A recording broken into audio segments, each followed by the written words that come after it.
Hello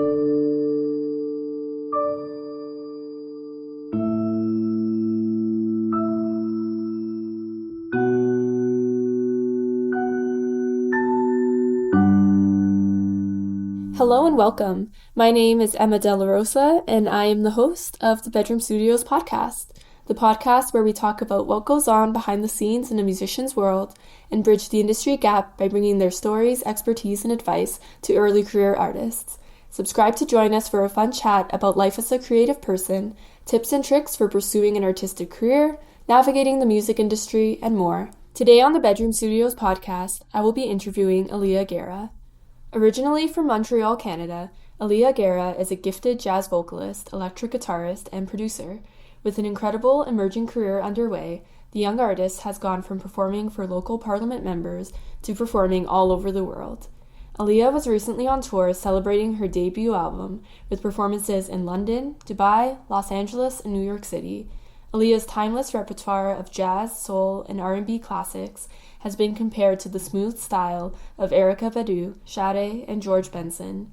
Gaining the support of the Canadian government thanks to her international success, Aliah has landed the opportunity to record her upcoming album at Sony Studios. Deemed the 2023 Artist to Watch by CBC News, Aliah's extraordinary musicianship and captivating voice make the perfect retreat to unwind, relax, and indulge in life's finest pleasures. I hope you enjoyed this episode of the Bedroom Studios podcast with our guest, Aliah Guerra.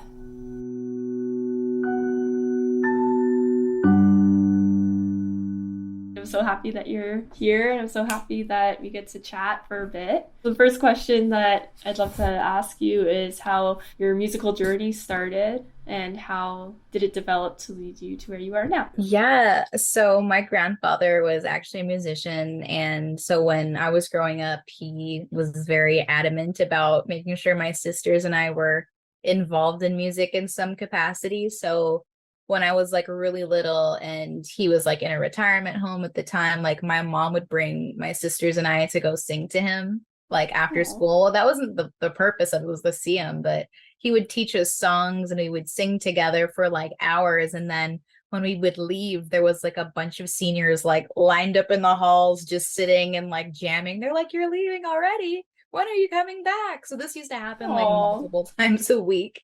But I learned a bunch of songs from my grandpa, and then he was like, kind of losing his marbles a little bit. But he like, in one sentence, he'd be like, "Oh, I don't know, the nurses are stealing like my toothbrush or something." But then he'd be like, "Here's $600, put the girls in piano lessons," or like, you know what I mean? So he obviously was very on the ball about making sure we were in music. And so my mom put my siblings and I in music program like all throughout elementary school. So I don't know about you, but I have played the recorder like one. And then I was in the talent shows, like every chance I got I would perform. So I think I was about 6 or 7 and I sang The Little Mermaid. So before there was Black Ariel this year, like I did it back. Yeah. And I remember my dad was like videotaping and I took pictures, and he came back to sit with my mom, and he's like wiping his eyes. She's like, "Were you crying?" He's like, "No, something's in my eye." So anyways, yeah, that's like I started performing from really young and in school. And then by high school, I wanted to play the sax and the drums, but they put me on the clarinet. They finessed the situation and put me on the clarinet. Anyways, clarinet's pretty cool. But I was doing like concert band music, so like scores that you hear on TV shows or like in movies, started playing that. And then there was like international competitions and stuff like that. And then around I guess the middle of high school, I started like playing guitar because my grandfather was a guitarist, and when he passed away, I inherited the ones that my mom wasn't even allowed to look at as a kid. Like he was like, "Don't even breathe on it. Like I will take it out for you and you have to sit down." And I ended up inheriting it. So I tried to practice with it. I didn't have any lessons. I just tried by ear. And I loved Amy Winehouse. Like a friend of mine had introduced me to her music. And then they didn't have the karaoke versions on YouTube. Like YouTube came out in 2006 or 2005. By 2009, I was like trying to find those random jazz karaoke. They didn't have it. So I had to learn by ear. And then when I would figure out the song on guitar, I was like, it's missing bass and like back vocals. And I was trying to find softwares that I could use to like add those stacks in there. and I had a Windows. I never had a Mac. Like obviously, a high school student budget was not permitting the Mac Oh yeah. setup. So I tried GarageBand on my mom's iPhone. So when she would come home from school, I would hijack it for hours and try to like make some beats on there. And then I tried everything. I tried Ableton, Reason, Cubase. I tried Fruity Loops. I tried everything, and it just wasn't really resonating with me as a software. I wasn't really understanding it, or it was kind of pricey or whatever it might be. So then eventually I found Mixcraft, which I still use to this day. So it's been about 13 years. I still use the same software. And I started practicing on that. I don't know if you know Tori Kelly. Yeah. Oh, I love her. Still one of my faves, but she had put out some videos of her building a song track by track, like stacking them and showing like how she built the song in her bedroom studio. Mm. So from there, I was like, hey, I'm gonna try exactly what she did. So I remade her song like on my software. And then I was like, okay, if I could do that, I could remake these other songs that I've been wanting to do for a while. And then I started writing my own songs. I was playing guitar by then and writing lyrics. So I started piecing them together. And then eventually that became songs that are now on my first album. So yeah, I put out the first album in 2018. And then yeah, the rest was pretty much just doing shows up until I released the album. And then once I did release the album, I produced my first showcase, if you want. Like, so I got the venue, got the band, the videographer, Wow. photographer, the security, all the marketing, went to CBC, went to a bunch of different radio stations the same day, which was crazy, but it was an interesting experience. And then yeah, after I did that big show, all these other opportunities to perform kind of came up, and I started going to the States. So I went to New York and California, and then I was like, well, that's cool. So I decided to go to Europe, and in 2020 I was supposed to do London, Paris, and Zurich, but obviously COVID was like, Mm. nope. So I built a mobile app in that period. I taught myself something to do because I'm creative and I couldn't really sit there and do nothing. So I figured that out. I built something for musicians. It's no longer up anymore because obviously COVID's over and I can focus on Mm. other things. But yeah, then this year I was able to kind of reschedule some dates now that everything's opened up. So I was able to do my show in London, and it was actually on the 5-year album anniversary of Oh, my yay. albums, which was, I did not have any, well, I marketed it as if it was planned that way, but it just happened to be that way, which was amazing. And then instead of going to Paris and Zurich, I actually just kind of rerouted and wanted to find a place that was like technologically advanced and like integrating music into that as well. So Dubai is actually a really great place for that, and they've got a really cool jazz scene out there as well. So I had performed in Dubai a couple of days later, and that was amazing. I met so many people and got to check out so many cool things. So definitely a place I want to get back to. And then obviously I came to Toronto and I did the Women in the Studio program, which I'm currently in right now, and just been really cool getting to like do all these fun things and go into these big studios like Sony and Universal, and we got to run our own session in there, which was Wow. like I don't know, I what's it called, bucket list goals, because like I never thought I'd be sitting in front of an SSL, like the giant console with a million buttons on it. I mean, I still don't know what they all do, but like I know how to record in there, and we got to have a good session in there. So so yeah, that was really cool, really fun. And yeah, I'm just like, I have a new album, trying to get it mixed and mastered. So Oh my that's, gosh, once that so happens, then exciting. y'all will get it. But that's pretty much where we're at now. So yeah, it's been an interesting ride. That is incredible. Thank you. Like it's just like so mind-blowing hearing you list them all out at once. Yeah. So I want to go into each of these things because they're so cool, and I'd love to hear more about how, especially as an independent artist, like it could be hard to know when to start, but you were able to make all of these things happen. So like with your for your first album, you produced it yourself, correct? Yeah. All of it. That amazing. And so like how was the process doing that, and also, like just setting, because an album is a big project. It's, like just releasing one song is a mountain in itself, but doing an entire album, it's a lot. So can you go more into that process? Yeah. So I guess it's like it's an album, but to be specific, it's an EP. So it's 6 songs, but still, like, I mean, the same amount of time and blood, Oh sweat, and yeah. tears goes into it.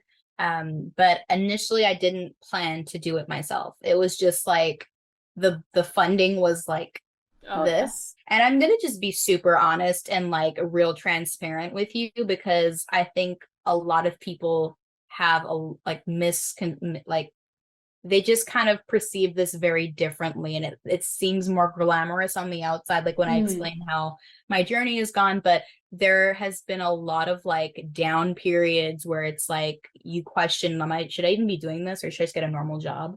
Oh yeah, I can relate And to that.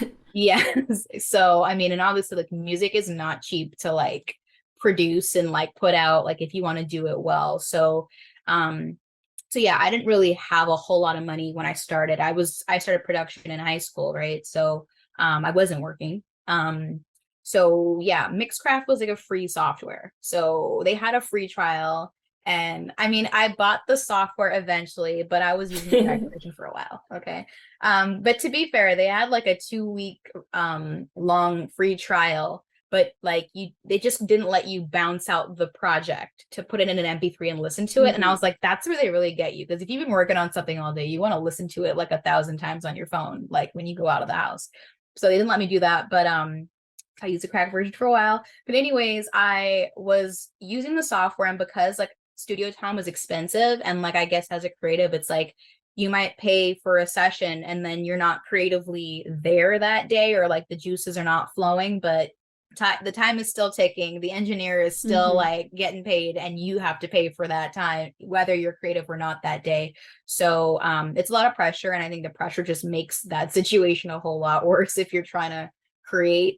So I was like, okay, I got to figure out how to record vocals and guitar at home at my own studio, so that if I get ideas and I get inspired at like 3 o'clock in the morning, I don't have to worry about like commuting halfway across the city at nighttime to like, and then see if the engineer is available. Like obviously he's probably sleeping. So yeah, so I was just like, okay, this would be a lot more efficient, and then just like creatively more productive if I could figure this out at home. So that was like the first challenge that I had to figure out, which wasn't too bad. I think the fact that now you have an interface that you can plug your headphones into and plug the microphone into and your guitar into all up to your laptop is a game changer. Because first of all, you could pack your studio in a bag and like go wherever you want, but also it's like you don't need a 10,000 knob board to like do this stuff, and you don't need to pay like, you know, crazy expensive sessions to get some ideas recorded on your DAW. So that was the first thing.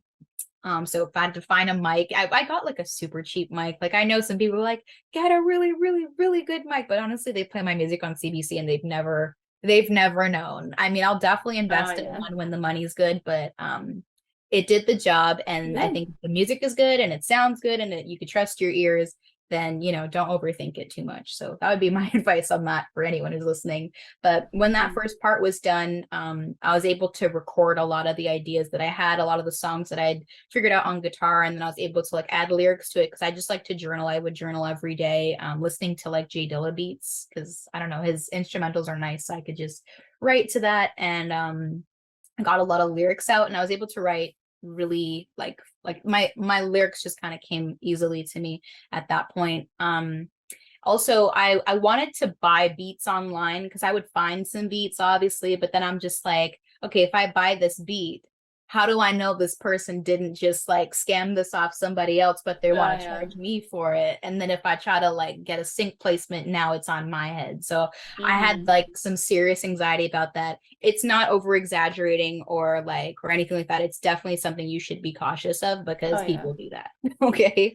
So, and it would suck if you built something you're super proud of around that beat. Now you got to toss it out and do something completely different. It's not going to be the same song. So yeah, it's definitely something to be mindful of. So that's why I was just like, I'm not going to use samples. I'm not going to do anything like that. I just want to do as much of this out of my head as I can. And so that's what I did.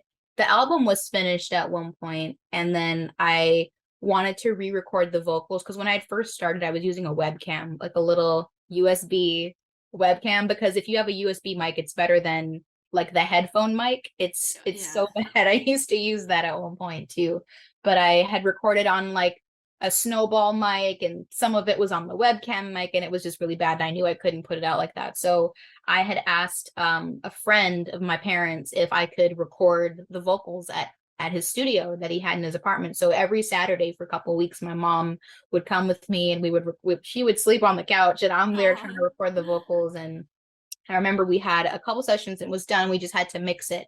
And when I came in on the final day, he was using an analog board, and the impossible happened. Literally everything got erased, and there's no backup on an analog board. Oh yeah. And I had like booked my mastering session at a different studio for later that day, because I thought you could record a song in like a couple of weeks and mix and master it and it would be no problem. It did not happen. And I think that's when I got tested to see if I was really down for this music thing.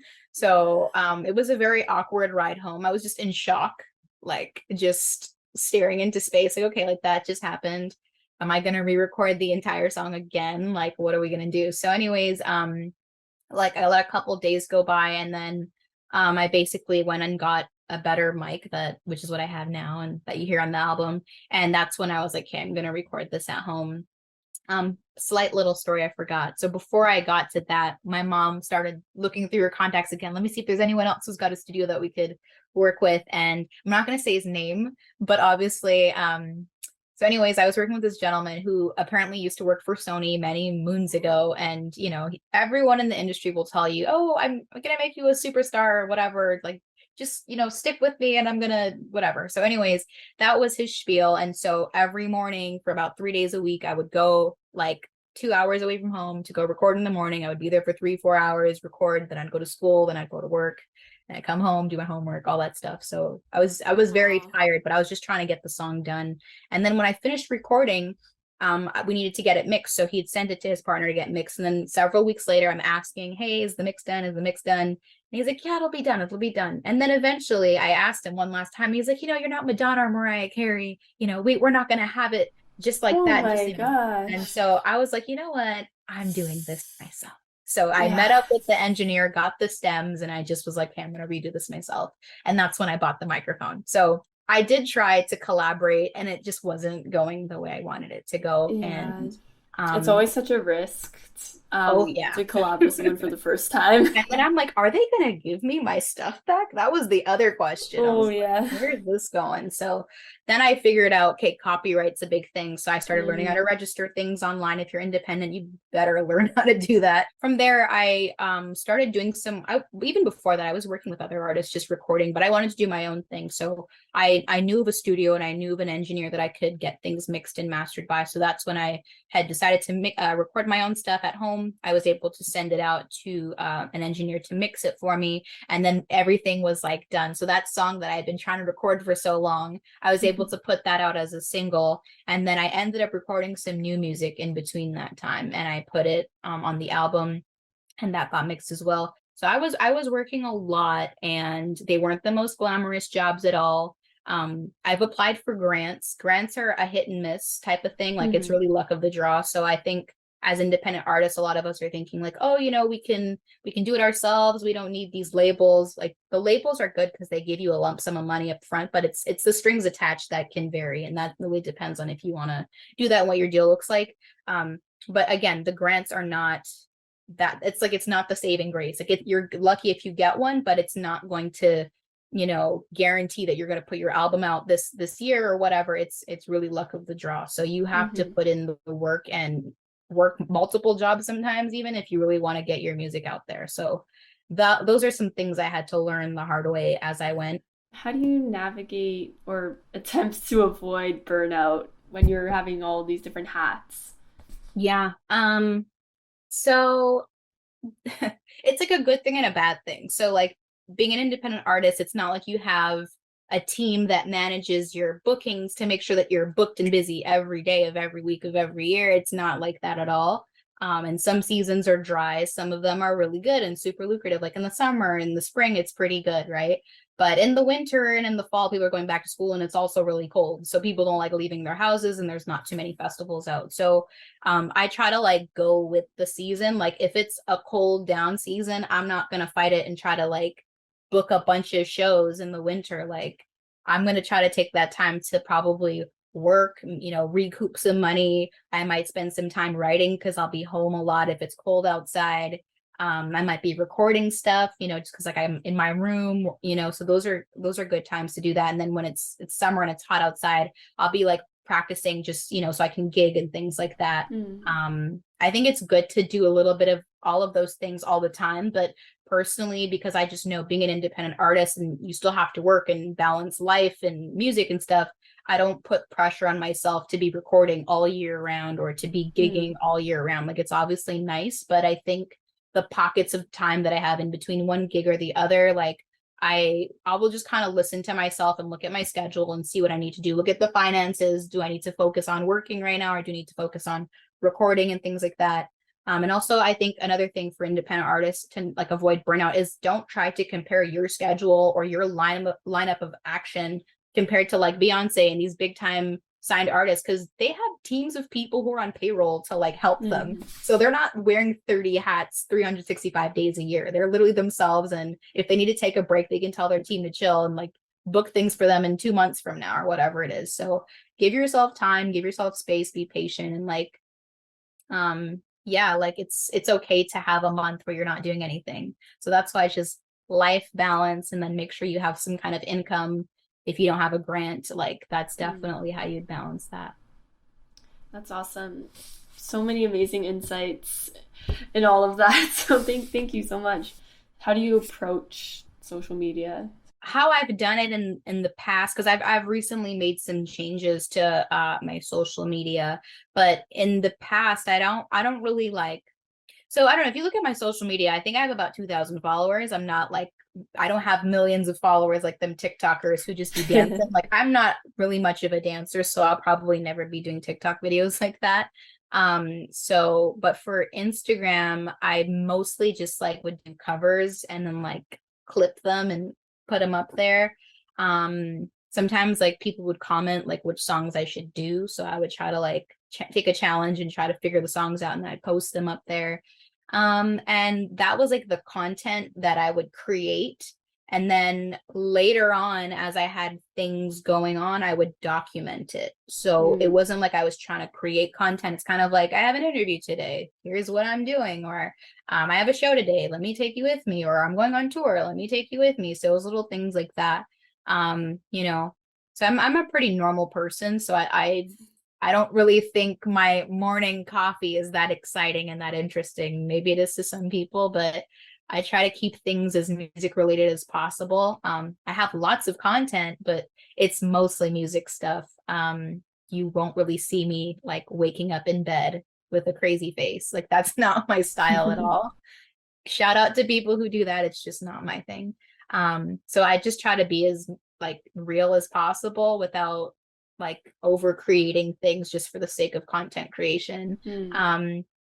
Yeah. And then and I would like recommend, like, if you're trying to find gigs and stuff, or you're planning on like leaving the city you're from, you could totally use Instagram to your benefit. Because I've met so many people, even before meeting them in person, just through Instagram. And then eventually when I would go to those cities, it was just like, oh, shoot, so-and-so lives here. Or like, oh, yeah, that girl who's always sharing my videos lives here. Let me ask her if she wants to come to the show. Yeah, even before going down, I was able to like get people to collab, but like to help out. So on Out to Cali, one of my singles after the album, I was able to reach out to a musician in the States. I was able to reach out to a musician in Switzerland. They both gave me different versions of the piano that I'd recorded. I'm not a pianist. I can just play the keys a bit. So I wanted to hire someone to like, just kind of embellish the chords I had. And if I had to go to those places physically to meet them, it probably wouldn't have happened, or maybe it would have taken really long. So Instagram is really useful in that sort of way. So I would encourage people to post, like, even if you're not just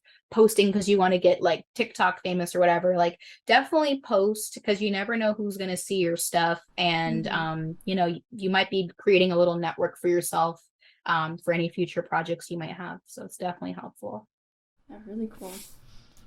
And you mentioned a lot about your touring. How is booking a show in another country? How's that process different from booking a show in Toronto, or from where you're like a local city? The first thing I would say is try to go with a venue that is credible, like, or like an organization that's credible, because then they're not gonna like, do some shady stuff or be like, yeah, we decided we're not gonna do it anymore.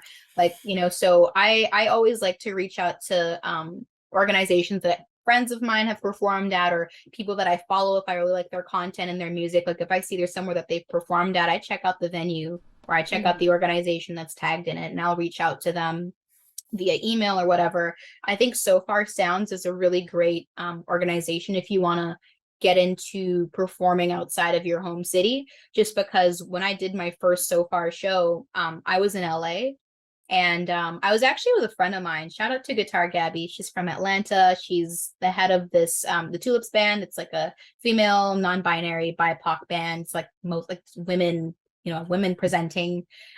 Super awesome, really cool rock band. But anyways, she'd asked me to perform with her in LA, and she was doing a performance at the headquarters of So Far Sounds. And I had never heard of So Far Sounds. So when we had gone out there, we did the performance, and there was a whole room full of fans and people, and just people attending the show, and they were very attentive and very engaged and very supportive. And the tickets were handled, the venue was handled, everything was very, very professional. All we had to do was show up, play, and get paid. So that's like an independent artist's dream, because like when you have to wear 10,000 hats, if I don't have to wear the promoter and the marketing and the booking and all these different hats, like, thanks, I'm here for it. And I get paid too. Awesome. So anyways, I was like really fascinated about that whole procedure and how that went through. And so I was just like, what is this? Like, I need to get more of this in my life. And so she's like, yeah, like, you can reach out to this person and they'll be able to try to hook you up with a show, because I was there a little bit longer than she was. So she had flew back to Atlanta. She didn't get to come to my show, but I was able to get something during pre-Grammy week, which was a couple of days later. And that was like my show, but there was two other artists performing, obviously. So we kind of got to share audiences and like share this local audience that just generally comes to So Far shows. So I got to do that. People listened, they asked for my Instagram, I got some followers, it was really cool. And from then that performance, I was just like, okay, if I could do this in LA, and I had a whole room full of people, and like I had a video of them like cheering, because I wanted to do like an Instagram thing. I was so hyped. I was like, I would love to do this like somewhere else in the world. So I registered for for So Far Sounds. And yeah, and I would just pick a city that I wanted to go to, and then I would email. Like, you can never go wrong with a good email. You don't want to just be in a roster. Always email. It always goes a lot further. And I would just contact them, and I was like, hey, I'm thinking about performing in London on such and such dates. Like, I gave them like 3-4 dates, and cities that are typically more, I guess, fast paced. Like if you're going to New York or LA or London, like they have a lot of shows. So chances are, if you pick a date and they're like, yeah, we've got that date, they're sticking with it, and you're going to have a ton of people at the show. But if you're choosing like a city like Zurich in Switzerland, they're more community based, and they'll kind of do it based on what venues available and how many people are buying tickets. So it's a little bit more iffy if you're going to go that way. So yeah, check for credible organizations, and send emails. Figure out a date that works for you, and then when you're going to try to book your ticket or your flight or whatever to go there, always give yourself some buffer time. Like, give yourself like a day to travel, an extra day just in case things go wrong, and like an extra day for jet lag, because I'm telling you, the jet lag will mess you up if you're traveling far, especially if you have to sing, like you want to get vocal rest and stuff. So give yourself like 3 to 4 days in between performing and then the actual performance itself. And then if you want to like see the city, give yourself like a day or two and then leave, so you can knock out like a good performance abroad within a week. Like if you give yourself like 5 to 7 days in that city, and if it's super, super far, like I'm saying, like jet lag related, 5 to 7 days is really good. But if it's like, a flight within your country or not too far from home, I mean, you can knock that out in 2 to 3 days. I would always give yourself like a day to get settled, have your show the next day. And then, if you're going to see the city and then leave, then, 2-3 days is, well, 3-4 days is generally good. But that's how I book my shows. I leave a lot of room for any error, because when Murphy's Law, I don't know what it is, but things tend to get funky when you don't want them to. So Oh yeah. I haven't seen you perform live yet, but I've seen a lot of videos of you performing live, and you have such just like this strong presence on stage, and it's so engaging.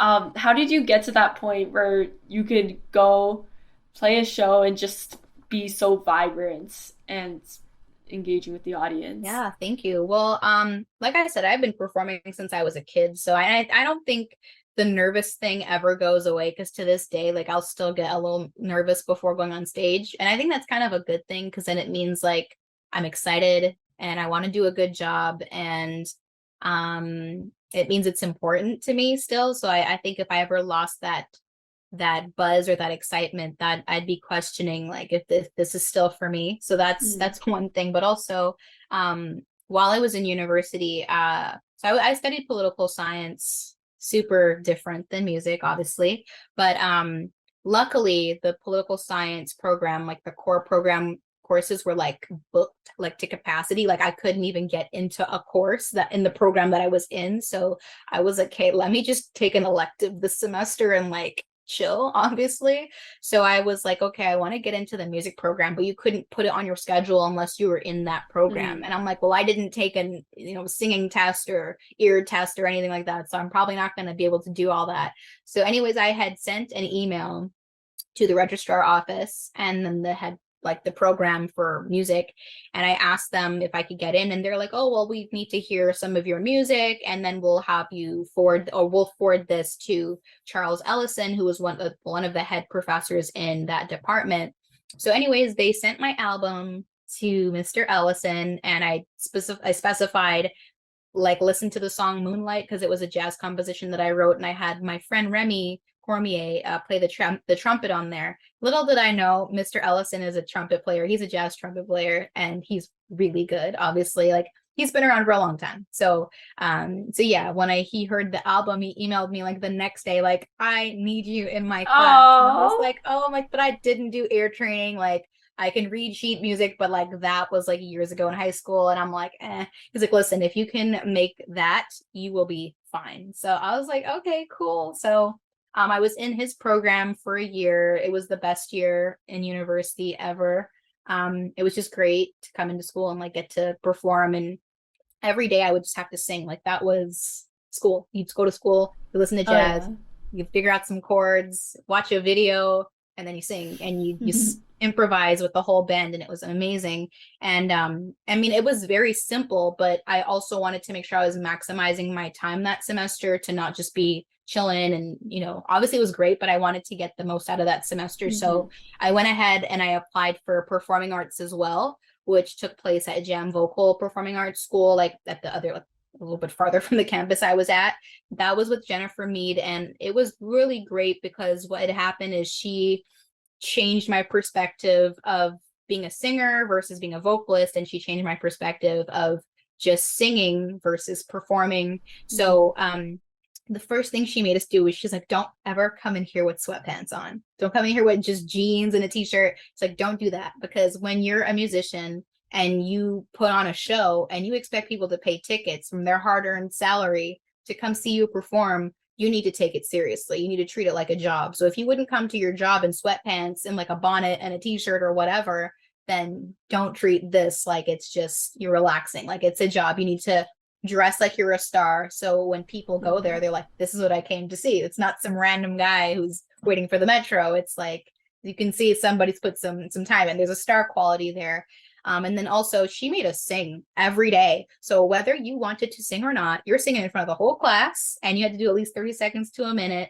And also she helped me like lean into the nerve. I don't want to say the awkwardness, but sometimes the nervousness, because sometimes when you're on stage, like I used to get this thing where like if people stare at me, I start getting more nervous. And I'm in my head, I'm like making up a narrative of like what they're thinking. And I'm like, oh my God, like in my head, I'm thinking they want me to fail, or they're just like, they're probably booing me in their head and they want me to hurry up and get off stage. But she was just like, she made so much sense of it. She's like, no, like if people came there to listen to you perform, in their head, they're just watching you. They want you to do well. They're cheering you on. So what you should do is, instead of feeling awkward by them smiling at you or looking at you, is stare right back at them, smile at them, sing directly to them. If you catch someone making eye contact, that's your new victim. Stare at them and sing to them, serenade them, give them a personal like connection through that whole song, because when you're able to connect with someone through like your eye contact, like they're going home with a personal memory of like, that was such a great show. Like they were singing to me. And I can tell you so many times when I've had friends who've gone to concerts and they're like, oh my God, Beyonce looked at me. Or like, you know, Sid the Kid was singing to me. Like I remember I went to the internet concert and I was right up at the front and she was singing right to me and my friend in the front row. So it's a very big difference versus someone whose eyes are closed or you can't see them or you're super far from them. So she always told me to like lean into that. Like if people are engaged and they want to connect and they're really paying attention to your performance, sing to them, literally sing to them. So I don't get nervous anymore. It makes me excited.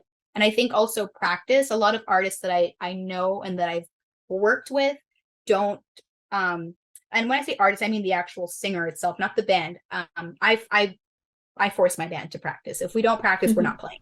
But practice is so important because you develop muscle memory. And being a musician, like anything, like even being an athlete, you got to practice your shots, because if you're going to get a 3-pointer just like randomly, it's like, because you've done this a million times before, like, you know what the formula is. So as a musician, it's like, you really have to practice your performance. So if you're going to do even like an improv, you've practiced it already. So it might be the first time the audience hears it, but you're going to nail it perfectly because you've done it a million times. So that way your body, you have confidence in it. And if you want to switch things up, your body knows already what you should be doing because you've done it before. So I don't get the nervousness as much. And then I'm able to kind of just have this more relaxed and engaging personality when I go on stage, and I don't feel overwhelmed or get the butterflies. And one last thing I'll share is take 10 deep breaths before you get on the stage, because it's amazing what it'll do. It'll calm your whole body down, because sometimes there's so much going on that I'll get the jitters, and then it might show in the way that I'm singing. It sounds a little shaky, but those 10 deep breaths kind of like resets my diaphragm, it resets my head, it resets just like my breathing and all of that. And I'm able to feel more in control of the situation, of the performance. And then I don't feel like the audience's energy is going to influence me. I'm able to sort of set the tone myself. So those are the ways I do that. That's awesome. I love how you say 10 deep breaths, because usually people are like, oh, like take 5, take 3, but like 10 is, you're breathing for a good chunk of time. I feel like spending that just intentional time to breathe and to center yourself is important. Oh yeah. Yeah. I know you said like at the beginning you have like, you know, the rose-colored glasses of your highlight reel, but there's dry spots every here and there. But I don't know. I love your mentality through it all, and your work ethic. It's amazing, very inspiring. I know you're releasing music soon, but I wanted to hear more about your single Show Me, which I believe is the most recent single. Yeah. Please tell us about it. Yeah, that's a great question. Thank you for asking it. So during COVID, I worked on a lot of music. So obviously I released an app. Well, that wasn't really in the music releasing plans, but I ended up building that at the end of 2020. I released it. Anyways, I was working on music in between that as well, and kind of right after it. And through 2021, I was working on Show Me. But the thing is, I had a couple of songs prior to that well, at least one specific song where I wanted to incorporate an audience participation kind of thing, where it's like they would do like, it's a call and response kind of thing. But I couldn't do it because it was COVID and there was no shows happening. So I had to figure out how I was going to stack all these vocals to make it sound like 100 people repeating after me. So it was so awkward, and I was so obsessed with trying to get that to sound like a group of people. And that's when I was like, damn, like I really miss live shows, because this could have been done in 5 seconds. But it took me like a whole night to figure out how I was going to figure it out. Anyways, I was really like into this upbeat, funky sound. I don't know if you know the band called The Internet. But no, I don't. They're super funky and like R&B. You should definitely check them out. But anyways, I had gone to their concert like the year 2019, and I was so inspired. I was like, I want to make some like funky music, because their first album was a bit more like slow R&B, and my first album was kind of like slow and like, you know, relaxed and chill, which is like, that's cool and everything. When you do festivals, you want like more upbeat, like you want the beat to hit the wall at the back, and you want people to move. Because I'm like, are people bored because they weren't moving to the music? But it's just because the music was slow. So anyways, I was just like, hey, next album or next song, it needs to be more upbeat. And obviously during COVID, it's like there was no parties, there was no nothing. And it made me think of like the years before, and just like growing up, we always had like these barbecues and cookouts or dinners or like Christmas, birthdays and stuff. My parents were always playing a lot of funk music from like the 70s and like stuff from the 80s. It was very upbeat. And like personally, like I just like older music. I'm not really into like radio music that much. There's some good music on the radio, some songs I like, but I draw a lot of inspiration from like older music from, you know, previous generations. So I wanted to make something that was kind of reminiscent of the past, something influent like that had that sort of influence on it. And so when I was recording Show Me, I was home, recorded it by myself, and I remember I had this the the lick that you hear during the chorus on the electric guitar and the bass. It actually started off the bass line started off on the electric guitar, and I've been doing it for about a year. It was stuck in my head, and I would remake it. I made about 2 or 3 different songs with that same sort of riff in it. It wasn't sticking for me. So then one day I kind of had a version of the song that I was okay with, but I didn't really like it too much. And then I tried to come up with something else, and it wasn't quantized properly, like it wasn't on the right beat. So when I would try to add things to it, it was messing things up. So I'm like, I'm gonna remake this but with a similar idea, and I'm glad that I did it because that ended up being what you hear now. So I that electric guitar riff is what inspired the whole song. And then I was like, hey, what if I do this on the bass? So I did it on the bass, and it sounded real good. And yeah, and then I just went up to my room, and I had a drum track that was on there. So I started writing to it, and the writing came fairly easy, actually. Like the first verse came real easy. I was just freestyling, and it sounded good. So I was like, okay, I like that. And I kept writing. And then the chorus took a little bit. It wasn't too tricky to get that, but I just knew I wanted to create a song that was like related to dancing, something in a club or in a party. Because right around the end of COVID, I want to say, I went to a boat party in Toronto with my aunt, and she's like so fun. Like she always like finds these cool parties for us to go to. But it was people her age, like in their 40s and 50s, but they played all the tracks, like all the good songs from the 70s and the 80s. So when I went to that party, it was fantastic. And I was just like, okay, I want to put out a song that people could dance to like this. So that's what the lyrics are about. It's just like partying and having a good time. And obviously, like when COVID was over, like everyone couldn't wait to go and party again. So I was like, it's gonna get played in the clubs for sure, or on the radio or whatever. So the lyrics were really like that. And I have a little bit of like a call response kind of thing going on in the breakdown of the song. And I was thinking of like the roller skating era. So that's why when we ended up filming the video a couple months after the release, it was really interesting. So there's a roller skater named Roller Rouge. His name is Jared. You've probably seen him on the Tim Horton commercials or like skating around Union Station. That's the guy. He's really, really awesome.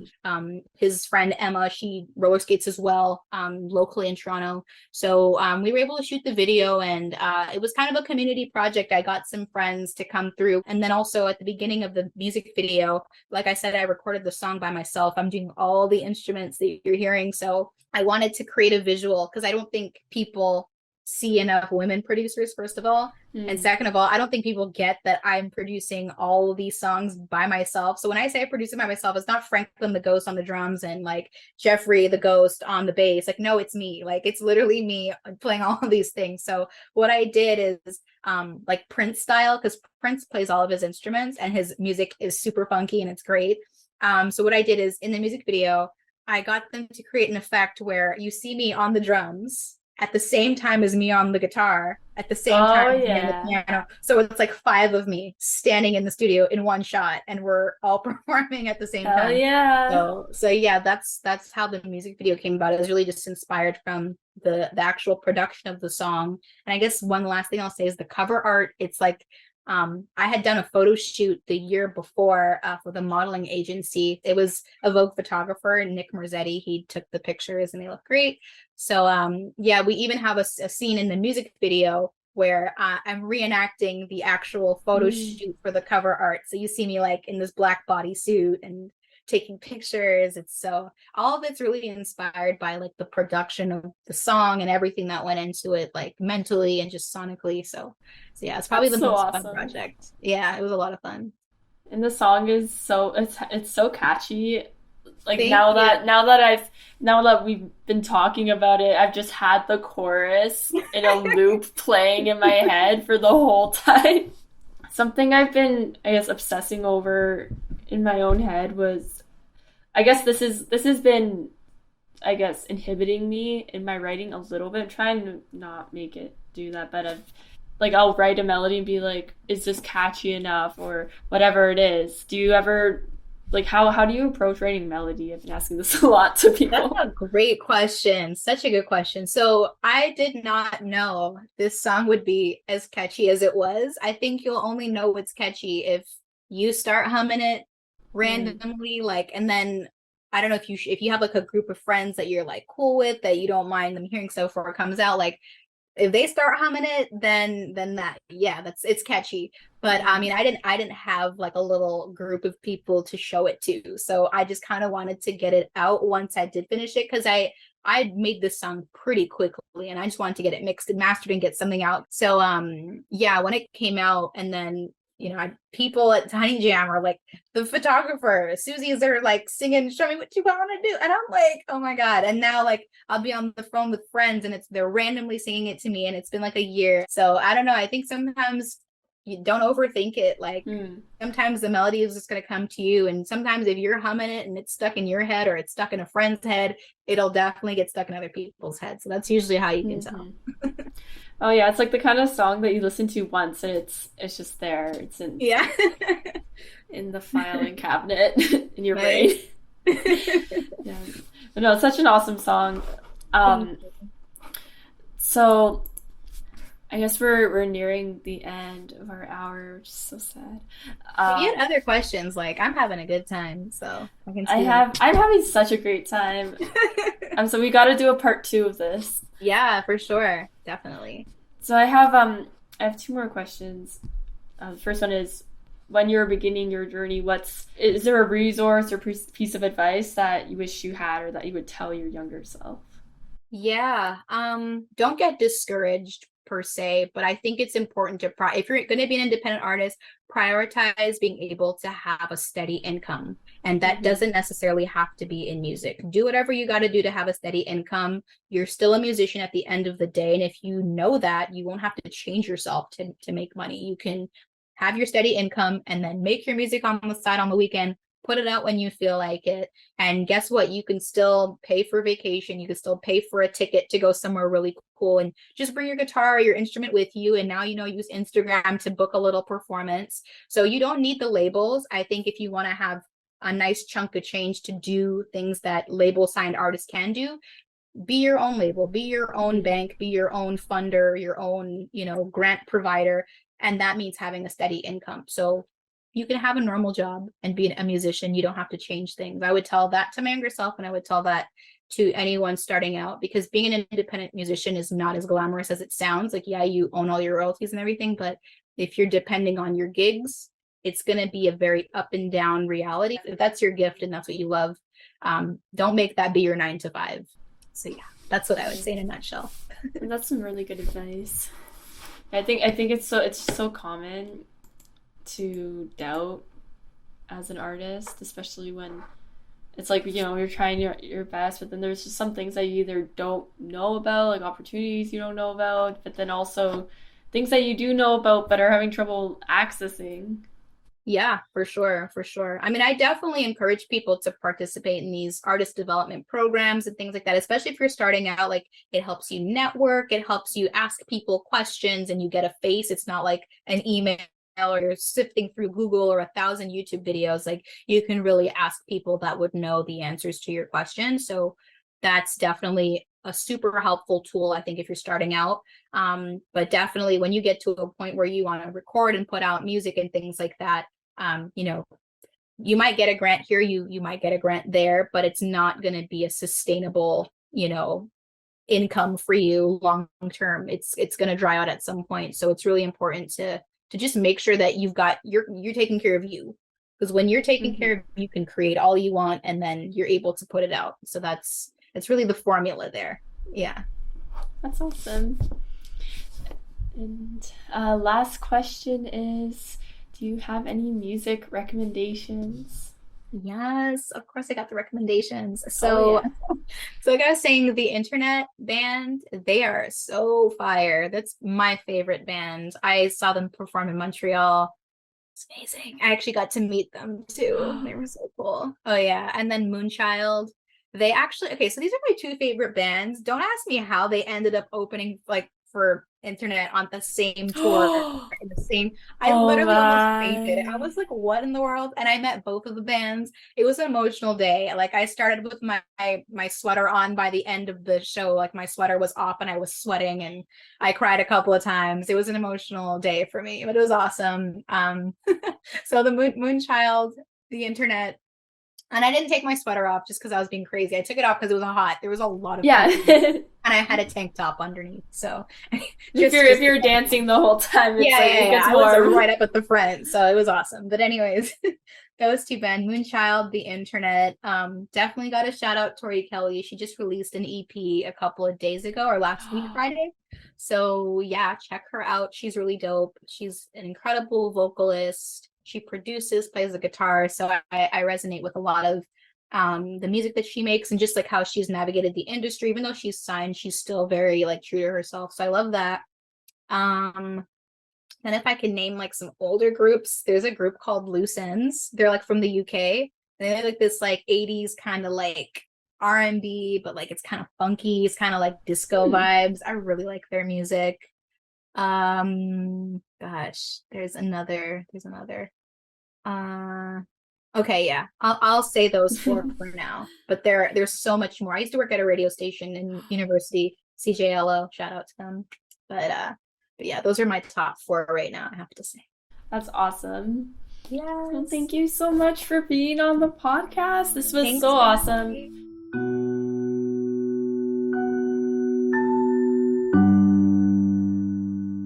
Thank you so much for listening to this episode of the Bedroom Studios podcast. I will be linking Aliah's music and social media in the description below, and you should definitely check out her song Show Me and her music video. This episode, episode 10, is actually the last episode of season 1 of the podcast, and that is so exciting. We made it to 10 episodes, end of a season, and season 2 is coming very, very soon. I will be taking a bit of a break just to record some new episodes and to make some changes and improvements to the podcast. And so the first episode of season 2 will be released on Thursday, February 1st, 2024. So if you haven't already, make sure you're following us on Instagram, Spotify, or YouTube at Bedroom Studios Podcast so you can be the first one to know about when season 2 is released. And of course, don't forget to check out our playlist of guest music recommendations, which will also be linked in the description.